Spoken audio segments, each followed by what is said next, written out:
Nessa aula de agora, nós vamos aprender a melhorar o aspecto visual das nossas páginas, acrescentando cor e permitindo, através da definição de fontes de caracteres específicos para o trabalho na página. A gente vai também poder acrescentar dinamismo às nossas páginas através de troca automática de documentos e inclusão de multimídia e animações no nosso documento. Vamos começar falando de cores. Existem duas formas de especificar cor em HTML. A primeira é através do nome dessa cor. Esse nome, naturalmente, em inglês. Para nós, muitas vezes, nós falantes de língua portuguesa, pode não ser necessariamente muito fácil. É claro, as cores mais comuns todo mundo conhece. Red, vermelho, blue, azul. Mas cores mais específicas, pode ficar complicado a gente saber qual é o nome dessa cor em inglês. Existe uma segunda forma de especificar uma cor, que é através do código RGB. O código RGB, ele funciona da seguinte maneira. A cor é definida através da quantidade de 3 cores básicas que vão compor essa cor. Essas 3 cores básicas vão ser o vermelho, o verde e o azul. Então, daí que vem o RGB. Vermelho é o red em inglês, o verde é green em inglês e o blue é o azul. Essas quantidades de cor que a gente vai poder especificar, quantidade de cada cor, para cada uma dessas 3 cores, elas significam um número entre 0 e 255. Para especificar uma cor em HTML através do formato RGB, a gente vai utilizar a seguinte sintaxe. A gente vai começar com o caractere jogo da velha, esse caractere que alguns chamam de tralha ou number. A seguir, a gente vai usar 2 dígitos para o vermelho, 2 dígitos para o verde e 2 dígitos para o azul. Talvez agora você se pergunte o seguinte, mas se eu posso especificar valores entre 0 e 255, como é que eu vou fazer isso em 2 dígitos? No formato RGB, esses 2 dígitos, eu posso especificar realmente um valor entre 0 e 255 com 2 dígitos, se eu não usar a base 10. Na base 16, eu consigo representar 255 com 2 dígitos, que você já deve ter visto em outro curso, conversões de base, ou se não viram, vão ver ainda, mas o 255 na base 16 é o valor de FF. No formato RGB, então, a combinação desses 3 valores vai determinar a cor. Diferente do que o senso comum até poderia imaginar, as cores, quanto maior for o número, mais clara é a cor. Então, se a gente tem o maior valor para vermelho, para verde e para azul, a gente vai ter a cor branca. Ou seja, FF para vermelho, FF para azul e FF para verde, a gente vai ter a cor branca. E o menor valor, que é o 0, para cada uma dessas cores, a gente vai ter a cor preta. Aqui nessa transparência, a gente tem um exemplo das 2 representações de cor. Quer dizer, a primeira coluna, a gente tem o nome em inglês da cor. Então, white vai ser a cor branca, e ela pode ser representada também pelo RGB, na forma de jogo da velha, e 6 letras F. A seguir, a cor vermelha. Para a cor vermelha pura, eu só preciso especificar o valor do R. Quer dizer, se eu botar 0, tanto no verde quanto no azul, eu vou ter a cor vermelha mais vermelha possível. Da mesma forma, o verde. Se eu especificar 0 para o vermelho ou para o azul, eu vou ter a cor mais verde possível se eu especificar o FF para o verde. Azul, da mesma forma como na quarta linha ali. Eu 0 para vermelho, 0 para verde, FF para azul, vou ter a cor mais azul possível.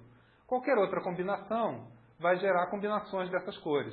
Então, na linha de baixo eu tenho a cor coral, onde eu coloquei o máximo de vermelho, agora metade da cor verde. Essa mistura vai gerar a cor coral. O amarelo, na verdade, é a combinação do máximo possível de vermelho com o máximo possível de verde.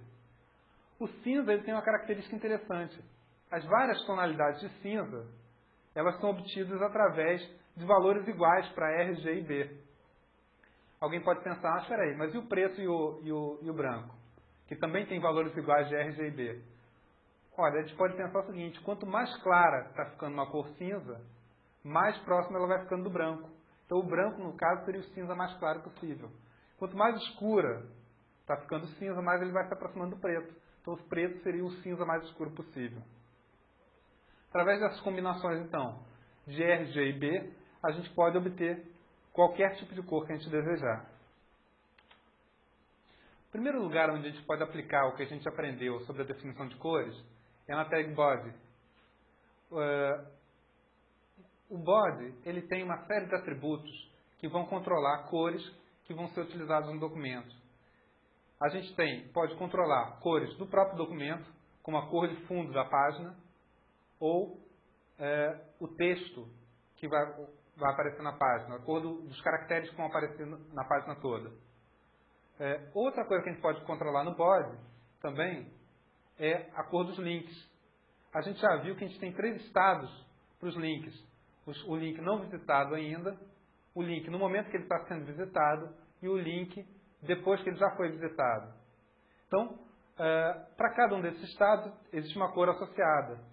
Essa cor existe uma definição padrão do navegador, mas você, no seu documento, pode induzir essa definição através dos atributos link, alink e vlink, onde, respectivamente, link é a cor dos links não visitados.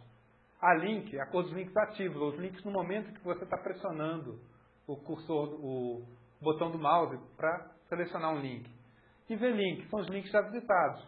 Você vai até uma página, quando você volta para a página onde tem uma referência a essa que você acabou de visitar, o link muda de cor para a cor vlink. Para as cores, a cor de fundo é definida através do atributo bgcolor e a cor do texto é definida pelo atributo text. Sobre esses atributos,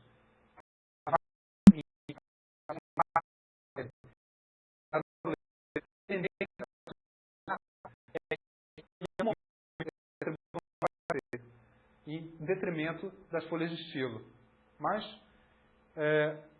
por enquanto, pelo menos, a gente ainda encontra muitas páginas no web utilizando os atributos da tag body. Uma outra forma, que é a forma original da gente modificar informações sobre fontes de caractere numa página, é através da tag fonte. Essa é mais uma das tags que se tornou obsoleta pela versão 4. Mas enquanto a gente não conhece ainda folhas de estilos, a gente pode ir utilizando a tag fonte para definir 3 informações sobre o texto da nossa página. Tamanho, tipo do caractere e cor desse caractere. Então, para definir cada uma dessas informações, a tag fonte ela tem atributos, que são o atributo size, para definir o tamanho, o atributo face, para definir o tipo de caractere, e o atributo color, para definir a cor do texto. A tag fonte é uma tag container. O atributo que a gente modificar desse fonte vai incidir sobre o texto que estiver dentro da tag fonte. Vamos ver, então, para cada um desses atributos, os valores que eles podem receber e, através de exemplos, a gente vai entender melhor o funcionamento deles. Então, o primeiro exemplo que a gente tem é do atributo size.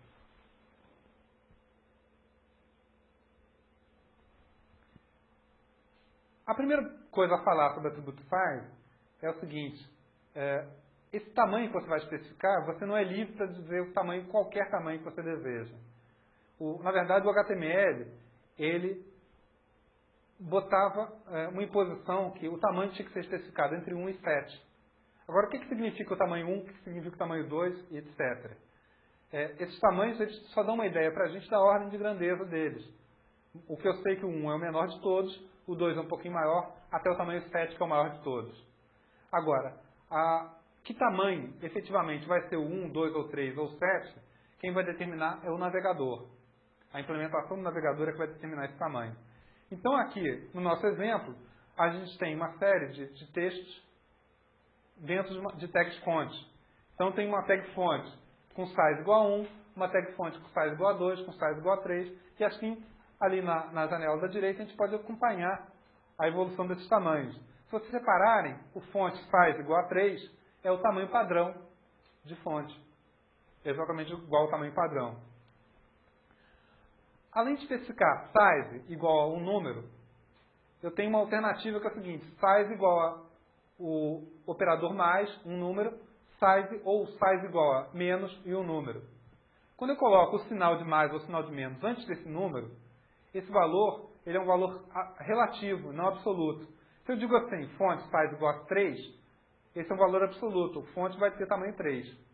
Quando eu digo fonte size igual a mais 1, quer dizer o seguinte: o tamanho de fonte atual, não sei qual é, mas ele vai ser incrementado de 1. Então, se o tamanho do fonte atual é 3, quando eu faço fonte size igual a mais 1, o texto que está dentro da tag fonte vai receber o tamanho 4. Se eu faço fonte size igual a menos 2, eu estou fazendo um tamanho relativo de menos 2. Então, se o fonte atual tem tamanho 5, e eu coloco uma tag fonte size igual a menos 2, o fonte vai ser diminuído de 2. O fonte que estiver dentro da tag fonte vai estar diminuído de 2. A gente pode ver exemplo disso aqui no final do nosso documento. Então, eu olhando aqui para o meu código fonte e olhando aqui para a janela, para o documento que foi gerado, eu tenho primeiro o tamanho padrão de letra, que a gente já viu que é igual ao tamanho 3. Logo abaixo, eu tenho uma tag fonte, onde eu defino um size igual a menos 1, e a gente vai ver o seguinte: o texto que veio dentro desse size menos 1 teve tamanho igual a 2. O equivalente ao tamanho size igual a 2. A seguir, eu peguei um texto e coloquei o font size mais 2. Então, eu aumentei o tamanho do fonte em 2. Então, apareceu o caractere maior. Uma coisa que eu esqueci de falar, mas agora que a gente já pode olhar para cá, é o seguinte: e o que acontece se eu colocar um size maior do que 7? Como a gente pode ver também nesse exemplo aqui, se eu botar um tamanho maior que 7, ele vai ignorar que ele é maior. Ele vai simplesmente parar no 7. Então, eu botei um size igual a 8 e ele ficou exatamente igual ao texto do tamanho size igual a 7. O segundo exemplo, então, é sobre o tipo de caractere, ou o fonte de caractere que a gente está usando. É o atributo face.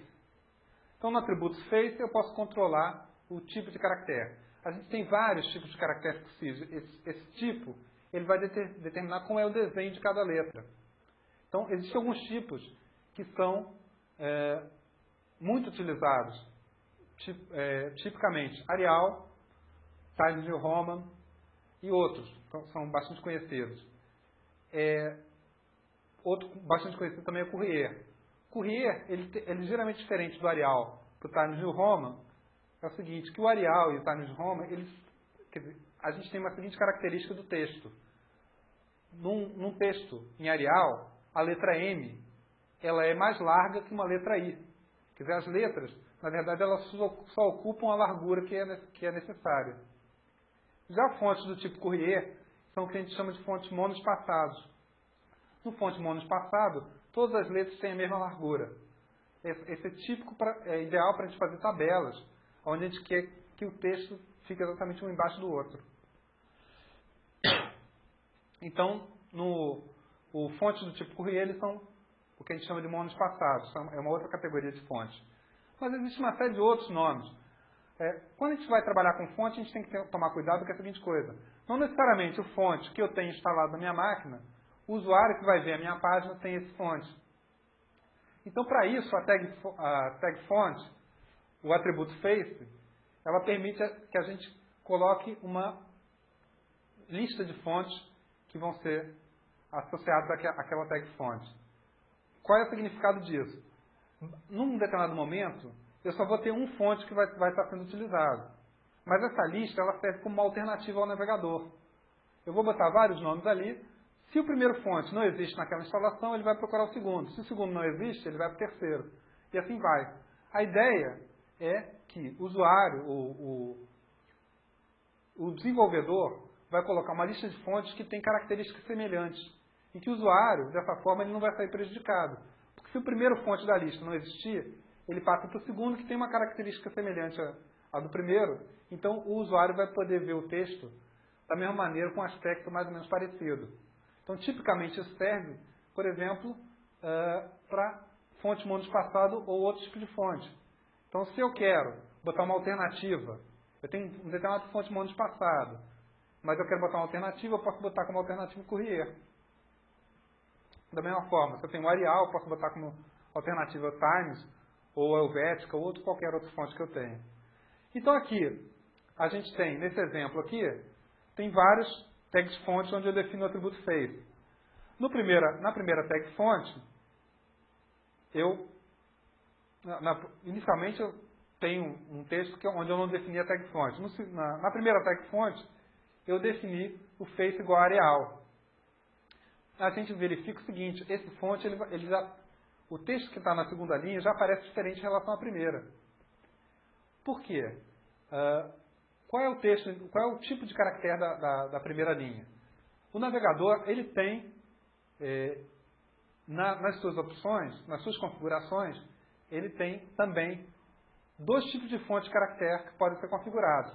O tipo de fonte normal e o tipo de fonte monoespaçado. Usualmente, quando você instala o navegador, ele vai estar configurado com fonte normal como Times e o fonte monoespaçado como Courier. Então, aquele primeiro texto que a gente está vendo aqui, como eu não alterei a configuração do meu navegador, é fonte do tipo Times. O segundo, eu defini a tag fonte com face igual a Arial, então eu tenho fonte do tipo Arial. Na terceira linha, eu tenho face igual a Courier. Então, a gente já pode ver o seguinte, que o texto ocupou muito mais espaço do que na linha de cima. Porque na terceira linha o texto é menos espaçado. Então, a letra I ocupa o mesmo espaço da letra M, que é a maior letra. Na quarta linha, eu propositalmente coloquei um nome de fonte que eu sei que não existe. Então, botei o face igual a errado. Não existe nenhuma fonte chamada errado.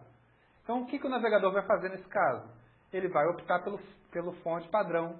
Como eu não dei nenhuma alternativa a ele usou o fonte padrão do navegador, o fonte que está definido nas características do navegador. Ou seja, no caso aqui, ele voltou ao fonte Times.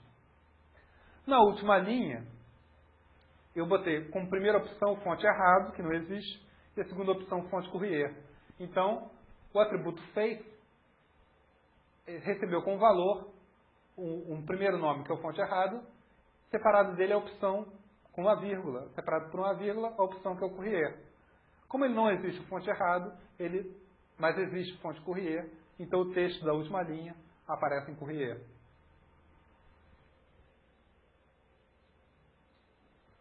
O terceiro exemplo aqui, a gente vai ver então como modificar a cor do fonte.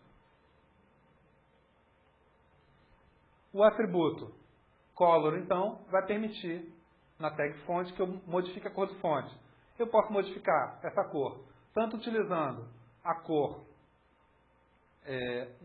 através do nome ou no formato RGB. Então, no início do nosso exemplo, eu tenho 3 tags fontes ali, onde eu modifiquei a cor pelo nome. Então, color igual a blue, deu a letra azul, color igual a red, deu a letra vermelha, e color igual a green, deu a letra verde.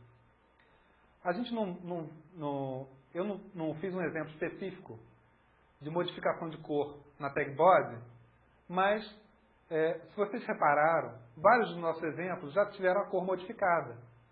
Tá? Apenas eu não tinha falado ainda do atributo BGcolorante. Então, nesse mesmo exemplo aqui, eu tenho ali o body com o BGcolor igual a ivory. Ivory é marfim em inglês. Então, deu uma cor meio bege, assim, meio um branco, algo entre branco e bege, que foi a cor de fundo da nossa página. Avançando aqui no fonte, na segunda parte do exemplo, eu tenho várias definições de cor utilizando o formato RGB. Então, o primeiro texto está definido em vermelho, o segundo em verde, o terceiro em azul, o quarto com uma mistura de vermelho e verde, o quinto com uma mistura de verde e azul, que dá uma cor assim que é um verde oliva, e o sexto com uma mistura de vermelho e azul, que dá uma cor assim que é um lilás.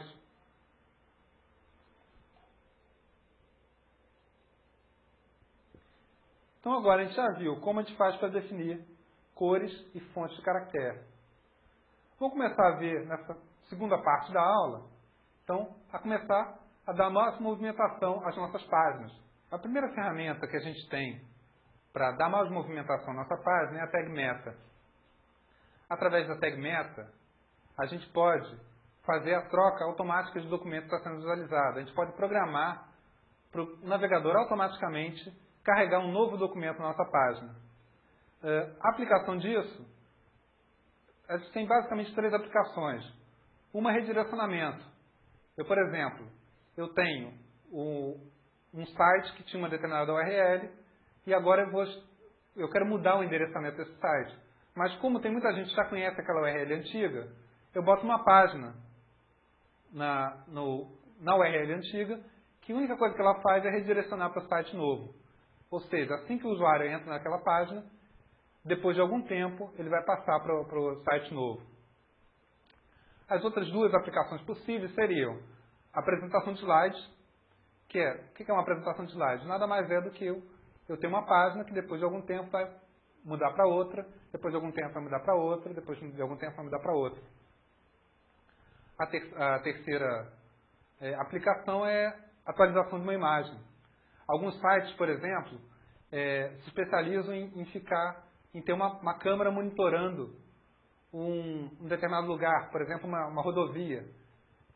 Em vez de ficar mandando imagens da câmera todo instante, normalmente o que se mostra é uma fotografia daquela rodovia, num determinado instante. E essa fotografia pode ser atualizada de tanto em tanto tempo. Quer dizer, isso pode ser implementado através da tag meta. Existem outras ferramentas para isso também, mas a tag meta também serve para isso. A tag meta, ela tem que estar presente na seção head. Ela tem que ser colocada na seção head do documento. E ela pode receber 2... Quer dizer, para essa função que a gente deseja, que é redirecionamento ou troca automática de páginas, ela vai receber 2 atributos. HTTP equiv, que tem que ter o valor igual a refresh, e o atributo content, que ele vai receber o valor que vai ter uma seguinte sintaxe. É um valor numérico, seguido de um ponto e vírgula, seguido de URL igual ao endereço de uma página, tal como está mostrado aqui na transparência. Esse valor numérico inicial é um tempo em segundos que o documento vai ficar aberto antes de ser trocado. Depois do ponto e vírgula, e depois do URL igual, vem o endereço da nova página que vai ser carregado. Então, aqui na base da transparência, então vocês podem ver a tag meta com o HTTP equiv igual a refresh e o contents 10 URL igual a nova.html. Então, depois de 10 segundos, a página onde está essa tag aqui vai ser trocada pela página nova.html. Para exemplificar, pelo menos uma das aplicações do tag meta, a gente tem aqui uma apresentação de slides. Assim que eu carrego a minha aplicação, eu estou vendo uma página aqui, onde está lá, animais africanos. Primeiro apareceu um crocodilo. Depois, sem que eu tivesse feito nada, apareceu um elefante. Agora, deve estar aparecendo uma girafa aí. Depois disso, eu programei para voltar ao crocodilo, eu podia simplesmente ter parado a minha apresentação. Se a gente for ver o código-fonte aqui do primeiro arquivo dessa apresentação, o que eu tenho é, dentro da seção head, tem uma tag meta, aonde, depois de 5 segundos, eu vou mudar para o exemplo seguinte. Se eu for olhar o exemplo seguinte, quer dizer, eu estou no exemplo 4. Se eu for olhar o exemplo 5,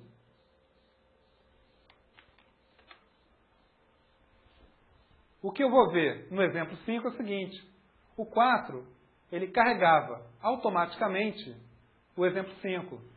No exemplo 5, eu vou olhar a tag meta, ela está carregando automaticamente o exemplo 6. Se eu olhar o exemplo 6, eu vou olhar para a tag meta e, por opção minha, como tinha acabado minha apresentação de slides, eu mandei ele voltar para o exemplo 4. Podia fazer diferente, podia ter interrompido a sequência. Mas essa tag meta no início é que está fazendo essa troca automática. Repara uma coisa, como cada documento tem a sua tag meta, em cada um deles eu estou especificando o tempo de transição de um documento para outro.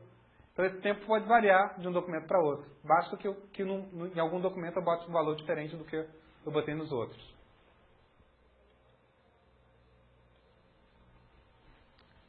Uma outra forma de dar mais dinamismo a uma página é incluir nesse documento a exibição de arquivos de multimídia, ou seja, arquivos de som e arquivos de vídeo.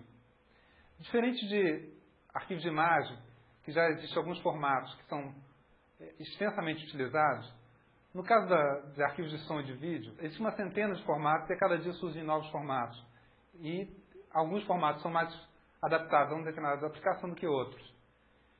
De forma a adaptar sempre o navegador e poder estar sempre atualizado com os novos formatos que surgirem, existe o conceito de plugin.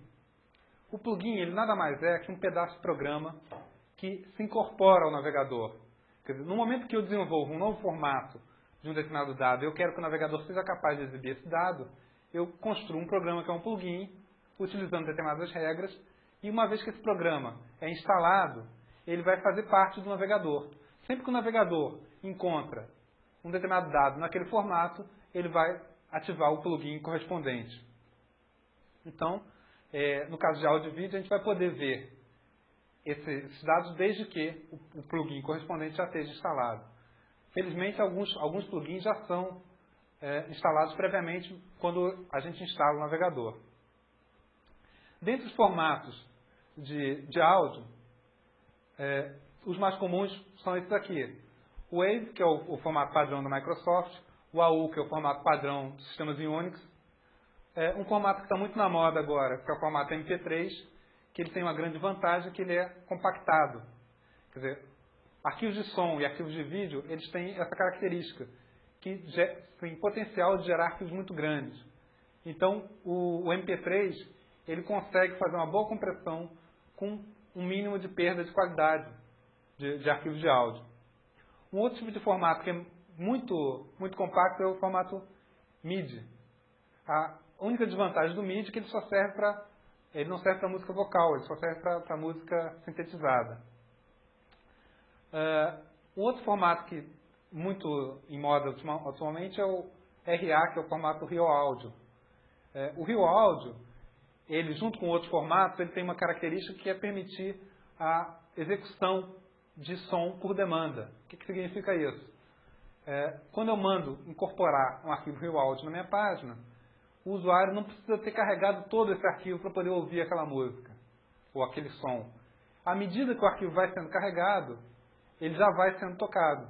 Então, eu não preciso esperar o tempo todo de carga daquele arquivo para poder saber exatamente o som que eu quero ouvir. Novamente, para vídeo também, a gente vai ter uma série de formatos, dos mais variados. Então, formatos AVI, que é o formato padrão do Windows, tem o formato MOV, que é o padrão da Macintosh, tem o formato MPEG, que é o formato compactado para vídeo, e outros formatos vão surgindo a cada dia e vão sendo incorporados aos navegadores. Existem basicamente 3 formas de incluir áudio e vídeo numa página. A primeira forma a gente já viu quando falou de links. Quer dizer, eu posso utilizar um arquivo de áudio ou de vídeo como sendo a URL atribuída ao href de um link. Quer dizer, dessa forma, eu não tenho uma execução automática desse áudio ou desse vídeo. O usuário fica obrigado, para ouvir aquele determinado arquivo, a selecionar o link para ouvir o som ou para ver o vídeo. Muitas vezes não é o que interessa para a gente. Então, em geral, o que a gente vai querer vai ser embutir isso no documento, como se fosse uma parte do nosso documento. Quer dizer, ou que o som que ele toque imediatamente após a página ser carregada, sem que o usuário tenha que fazer nada, e que o vídeo comece a ser exibido sem que o usuário tenha que fazer nada. A gente tem uma forma genérica de fazer isso, ou seja, vale para todos os navegadores, é uma forma padrão. E a terceira forma que a gente tem são tags particulares do Internet Explorer, que também fazem a inclusão de multimídia no documento. Para embutir áudio e vídeo num documento, pela forma padrão, a gente vai usar a tag embed. Ela vai servir tanto para áudio quanto para vídeo. O que vai mudar é que alguns atributos fazem sentido em áudio e não fazem vídeo, e vice-versa. Então a gente vai ver, primeiro a gente vai ver como a gente embute áudio numa página utilizando a tag embed. A gente tem um atributo, a tag embed vai ter um atributo que é obrigatório, que é o atributo FRC. O atributo FRC funciona como o FRC da tag MG. Ele vai definir qual é a URL desse arquivo de som que a gente vai ouvir. Para além do atributo FRC, no caso de áudio especificamente, a gente pode definir mais 3 atributos. É o hidden, outstart e o loop. Esse hidden, o som, quando ele é tocado, o plugin do som, ele costuma ter um console, quer dizer, uma janela com uma série de botões e comandos para a gente controlar a exibição do som. O comportamento padrão, quando a gente manda exibir um arquivo de áudio, é que o plugin exiba esse console. Como normalmente a gente vai querer que o som comece a tocar na página e não quer esse console para prejudicar a apresentação do nosso documento, a gente pode definir o atributo hidden. Nesse caso, a opção default, a opção padrão, é o valor falso, quer dizer, o console não está escondido, e a gente pode fazer o hidden igual a true para que ele esconda esse console. O segundo atributo que a gente pode definir para som é o outstart. O comportamento padrão da tag embed é, assim que a página é carregada, o som não é executado. Ou seja, o valor de outstart é falso. Então, para que ele comece a executar o som no momento que a página é carregada, eu tenho que fazer outstart igual a true. O terceiro parâmetro é o loop. O loop, ele, na verdade, deveria receber um valor que deveria indicar a quantidade de vezes que aquele som vai tocar. Quer dizer, assim que acaba de tocar uma vez, ele vai executar novamente do início até completar o número de vezes do loop. No caso do Explorer, qualquer valor diferente de zero que você colocar aqui, ele vai tocar infinitamente aquele som. Então, se for zero, ele nunca vai tocar. Para ver em ação a tag embed, a gente pode mandar executar o exemplo aqui. Então, a gente viu nessa tag aqui, naturalmente não está nada aparecendo, você deve estar ouvindo o som se o teu som do micro estiver configurado corretamente. Mas então nessa tag embed aqui, a gente tem o atributo hidden igual a true, outstart igual a true e loop igual a 5, que vai ser o suficiente para ele tocar indefinidamente esse som. No caso de vídeo, a gente também vai usar a tag embed, também vai ter o atributo FRC definido. Mas a partir daí, a gente tem que ver que alguns atributos de som não fazem sentido. Por exemplo, o hidden não faz sentido no caso do vídeo. Por quê? Porque o vídeo, eu quero ver o vídeo sendo executado. Se eu botar hidden igual a true, o vídeo não vai ser exibido. Por outro lado, eu tenho aqui também o atributo outstart, que também tem que estar true para ele começar a exibir o vídeo assim que a página é carregada. Tem o atributo loop, que também vai controlar se aquele vídeo vai ser executado indefinidamente ou não. E por fim, eu tenho uma série de atributos no vídeo, que quando eu coloco a tag embed, esse vídeo vai aparecer na tela tal qual se fosse uma imagem estática. Quer dizer, ou seja, ele vai aparecer na tela com as mesmas características de uma imagem estática, posicionado num determinado ponto, misturado com o texto. Quer dizer, então, os atributos da tag MG, que servem para a gente controlar características dessa imagem, também valem para o vídeo. Eu também tenho o atributo out, que vai dar um texto alternativo para um vídeo. Também tenho o atributo hspace e vspace, espaçamento horizontal e vertical em relação ao texto. Tenho o atributo align, que funciona exatamente como na tag MG. E também tenho o atributo width e height, que vai definir o espaço ocupado pelo meu vídeo. Eu posso, então, executar o meu exemplo. E eu tenho aqui um vídeo sendo executado. Vocês podem ver o seguinte, no caso do Explorer, o comportamento padrão da tag embed é mostrar o console do plugin do vídeo. Então ele está mostrando lá o console, que é aqueles controles ali que vão determinar se eu posso parar, executar e fazer outras operações em cima desse vídeo. No caso do Netscape, esse console não é mostrado, não é exibido. Ele mostra simplesmente apenas o vídeo naquela área que eu especifiquei.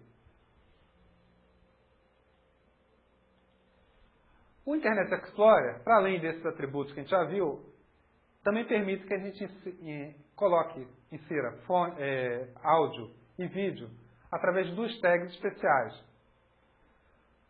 Para vídeo, na verdade, a tag é uma tag que a gente já conhece, que é a tag MG. Só que o Explorer definiu um atributo novo para essa tag, que é o DIN-FRC. O atributo DIN-FRC permite que a gente estabeleça para a tag MG um arquivo de vídeo. Então, a gente já viu que o vídeo ele está sujeito aos mesmos atributos de posicionamento, de alinhamento que a tag MG. Aqui, nesse caso, a mesma coisa. Quando eu defino o atributo DIN-FRC, no Explorer ele vai exibir um vídeo. Eu posso ainda definir o atributo FRC. Se aquele vídeo conseguiu ser carregado, no Explorer eu não vou ver a imagem que está lá definida no atributo FRC. Agora, se o vídeo não foi carregado, ou eu esteja trabalhando num navegador cuja o atributo DIN-FRC não esteja definido, então vale o atributo FRC e a imagem estática vai ser exibida no lugar. No caso do som, o Explorer tem o atributo BG-Sound. Tem a tag BG-Sound. A tag BG-Sound tem um atributo FRC que define a URL do arquivo de som que vai ser colocado na página. A tag BG-Sound, ela permite que a gente inclua um som numa página que vai ser tocado assim que a página é carregada. A gente pode ver aqui no nosso documento. Então, eu tenho definido aqui um som que vai estar tocando, que foi incluído pela tag BG-Sound, e tenho dois vídeos aqui, um no formato AVI e outro no formato MPEG, que foram incluídos através da tag MG. Se você tiver a oportunidade de executar esse exemplo utilizando o navegador Netscape, vai ver que no lugar desse vídeo AVI e dessa tag e desse vídeo MPG, você vai ver outras imagens estáticas que vão aparecer nesse lugar. É resultado do atributo FRC da tag image, da tag MG. Ainda para dar um pouco de movimento à nossa página, tem mais duas tags que são também dependentes do navegador, que podem ser utilizadas. Quer dizer, no caso do Explorer, a gente tem uma tag, que é a tag Marquee. Se a gente for olhar o final desse nosso exemplo aqui, o final do código-fonte dele, a gente vai ver uma tag Marquee, que é uma tag do tipo container, e tem um texto no interior dessa tag. Está escrito lá, texto rolando na tela. Aqui no fim da nossa página aparece texto rolando na tela, só funciona no Explorer. Quer dizer, se você for olhar essa página no Netscape, esse texto vai estar parado, estático. A Marquee só é conhecida pelo Explorer. Já o Netscape, ele tem uma tag que é a tag Blink. A tag Blink é também uma tag container, só que o efeito dela é fazer o texto piscar. Como nós estamos, no meu exemplo aqui, eu estou usando o navegador Explorer, eu estou vendo o meu texto parado. Se eu estivesse usando o navegador Netscape, eu veria aquele texto ali piscando na minha janela. Essas diferenças podem ser utilizadas para o seguinte: a gente pode usar isso para exibir um código ou exibir uma mensagem que vai precisar de um destaque maior num navegador ou em outro. Então, por exemplo, eu quero exibir a mensagem dizendo que a minha página fica muito melhor exibida no Explorer, eu posso colocar ela em Blink. Isso vai estar um destaque maior para quem está usando Netscape, ele vai ver que a página fica melhor vista em Explorer. Mas quando o cara estiver vendo em Explorer, vai ter um destaque mínimo. Ela vai aparecer como um texto estático. E vice-versa. Se eu quero chamar a atenção de quem está usando o Explorer para alguma coisa, eu posso usar a tag Marquee.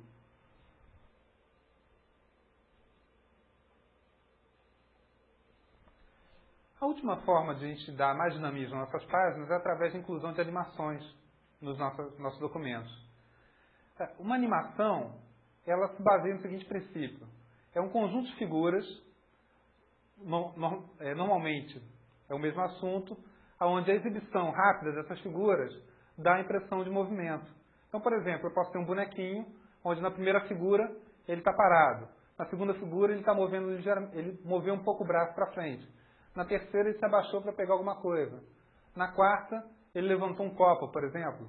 Na quinta, ele levou até a boca. Quer dizer, se eu exibir isso em sequência, rapidamente, eu vou ter a ilusão que ele pegou, abaixou, levantou o copo e levou até a boca. Então, as três técnicas que a gente vai falar aqui, elas usam esse princípio. Um conjunto de figuras que são exibidas rapidamente de forma a dar a ilusão de movimento. A primeira delas é o que a gente chama de GIF animado. A gente já viu na aula que falou sobre formatos de imagem, que existe um formato chamado formato GIF. Uma das características do GIF é que ele permite agrupar uma série de imagens no mesmo arquivo e definir intervalos de tempo para que essas imagens sejam exibidas. Quer dizer, independente de qualquer comando extra. O próprio navegador sabe, quando pega uma GIF animada, que aquilo é um conjunto de imagens que vão ser exibidas sequencialmente. Existe uma série de programas disponíveis na rede, você pode até entrar num site de busca, você vai encontrar alguns sharewares que fazem esse tipo de trabalho. Você, a partir de um conjunto de imagens, permite que você junte essa imagem no arquivo e defina a sequência de animação. Se você não souber fazer isso ou for complicado, existem outras opções que vocês podem fazer a animação com esses arquivos separados. Você pega uma série de arquivos e bota para fazer a animação. As duas formas que a gente tem são HTML dinâmico.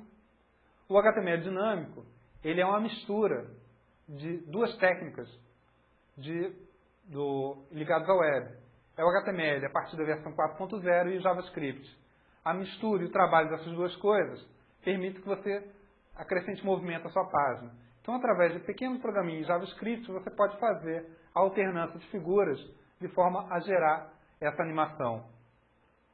Ou você pode usar uma linguagem mais complexa, como Java, para fazer a animação também. No caso do Java, você não precisa nem sequer saber programar em Java. A Apple, a Sun, ela disponibiliza, que foi a empresa que criou a linguagem Java, né? Ela disponibiliza um programinha já feito em Java que faz essa animação. A URL desse programa está aqui no final dessa transparência.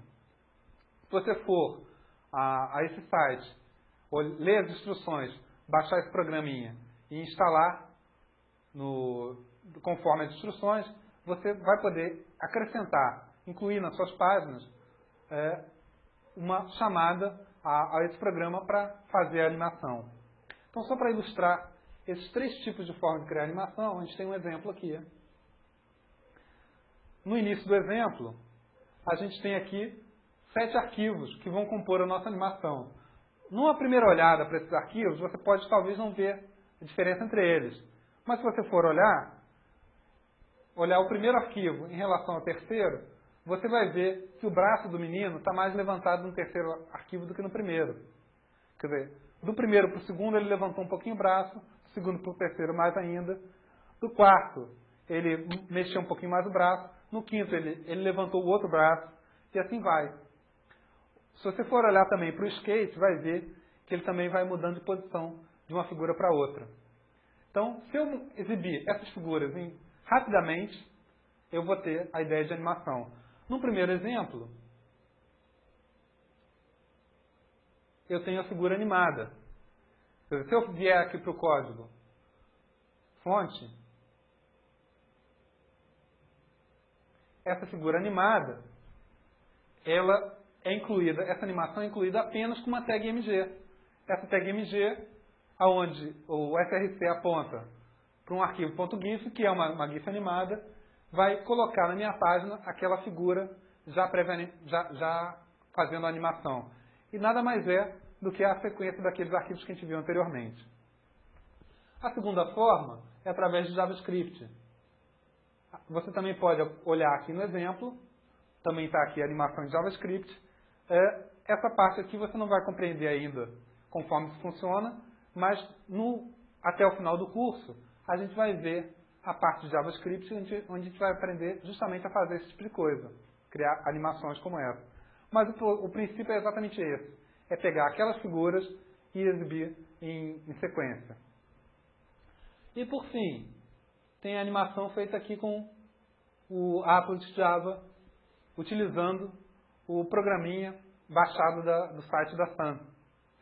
Também, aqui, a gente para executar um programa em Java, a gente tem essa tag aqui, applet. É uma tag container, e dentro dessa tag container, a gente tem uma série de tags param. Essas tags param vão definir a configuração de funcionamento daquele applet. Então, para compreender como funciona esse applet específico que a gente está vendo aqui, se vocês forem até aquele site da Sun, vocês vão ler a explicação que está lá, explicando cada um desses parâmetros, o que eles significam. Com o que a gente viu agora, a gente pode criar páginas mais bonitas através de cor e fontes e criar páginas dinâmicas através de conteúdo dinâmico, de multimídia e animações.